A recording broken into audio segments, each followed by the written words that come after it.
Hi అండి, welcome back to Moni little joys channel. ఇవాళ మన ఛానల్లో వచ్చేసి హెల్తీ బేబీ వెయిట్ గెయిన్ రెసిపీని షేర్ చేయబోతున్నాను. సో తప్పకుండా ఈ రెసిపీని మీ పిల్లలు కూడా ట్రై చేసి పెట్టండి.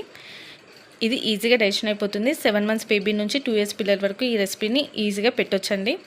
ఈ రెసిపీని ఇప్పుడు ఎలా ప్రిపేర్ చేసుకోవాలో చూద్దాం. ఇప్పుడు ఒక బౌల్లో 2 tablespoons ఆఫ్ పోహాని తీసుకున్నానండి. అదేనండి మన అటుకులు. ఇప్పుడు వీటిని నీట్గా ఒక 2-3 times వాటర్తో క్లీన్ చేసుకొని పక్కన పెట్టేసుకొని ఒక 20 నిమిషాలు నానబెట్టేసుకుందాం. ఇప్పుడు ఇంకొక గిన్నెలో ఒక 2 dates తీసుకున్నానండి. ఈ డేట్స్ని ఒక 15 నిమిషాలు వాటర్లో నానబెట్టేసుకుందాం. ఇప్పుడు మరొక గిన్నెలో ఒక 1 tablespoon ఆఫ్ ఉప్మా రవ్వని కూడా వేసుకొని పక్కన పెట్టేసుకుందాం. ఇప్పుడు స్టవ్ మీద ఒక ప్యాన్ పెట్టుకొని ఒక 1 tablespoon ఆఫ్ నెయ్యిని వేసుకుందాం. ఇప్పుడు మనం పక్కన పెట్టుకున్న ఉప్మా రవ్వని అందులో వేసుకొని దూరగా వేయించుకుందాం. ఒక 2 నిమిషాలు వేయించుకుంటే సరిపోతుంది. మంటని లో ఫ్లేమ్లో పెట్టుకొని ఇలా వేయించుకుందాం. ఇప్పుడు రవ్వ వేగిన తర్వాత 1 టీ గ్లాస్ ఆఫ్ వాటర్ని పోసుకొని రవ్వని బాగా ఉడికించుకుందాం.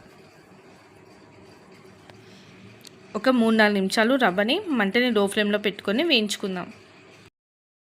ఇప్పుడు రవ్వ ఉడికేలోపు మనం నానబెట్టుకున్న డేట్స్ని పైన ఇలా స్కిన్ తీసేసి లోపల ఉన్న సీడ్ని కూడా తీసేయండి. ఈ డేట్స్ వచ్చేసి పిల్లలకి బాగా బలాన్ని ఇస్తుందండి. మనం చేసుకున్న రెసిపీలో స్వీట్నెస్ కూడా యాడ్ చేస్తుంది. ఇప్పుడు రవ్వ కూడా బాగా చక్కగా ఉడికిపోయిందండి. ఇప్పుడు మనం నానబెట్టుకున్న అటుకులను కూడా వేసుకొని ఒకసారి అంతా బాగా కలుపుకుందాం.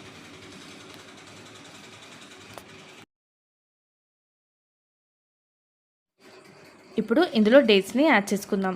డేట్స్ని యాడ్ చేసి ఒక 2-3 నిమిషాలు ఉడకనిద్దాం. ఇప్పుడు నేను ఇక్కడ 1 tablespoon నట్స్ పౌడర్ని యాడ్ చేస్తున్నాను. యాడ్ చేసుకొని ఒకసారి అంతా బాగా కలుపుకుందాం.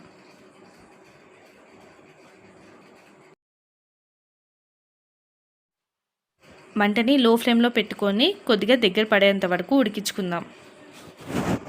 పిల్లలకి ఇది మంచి బ్రేక్ఫాస్ట్ రెసిపీ అండి. తప్పకుండా మీ పిల్లలు కూడా పెట్టండి, చాలా ఇష్టంగా తింటారు. చూసారా, ఇలా దగ్గర పడిన తర్వాత స్టవ్ ఆఫ్ చేసుకొని చల్లారించుకుందాం. ఇప్పుడు కొద్దిగా గోరువెచ్చగా ఉన్నప్పుడు పిల్లలకి సర్వ్ చేయండి. చూసారు కదండి, ఎంతో హెల్తీ బ్రేక్ఫాస్ట్ రెసిపీ. పిల్లలకి వెయిట్ గెయిన్ కూడా బాగా హెల్ప్ అవుతుంది. సో తప్పకుండా ఈ రెసిపీని మీ పిల్లలకి ట్రై చేయండి. మీకు ఈ రెసిపీ నచ్చినట్టయితే ప్లీజ్ మన ఛానల్ని లైక్ చేసి సబ్స్క్రైబ్ చేయండి. ఇలాంటి మరెన్నో వీడియోస్ మిస్ కాకుండా ఉంటారు. Thank you.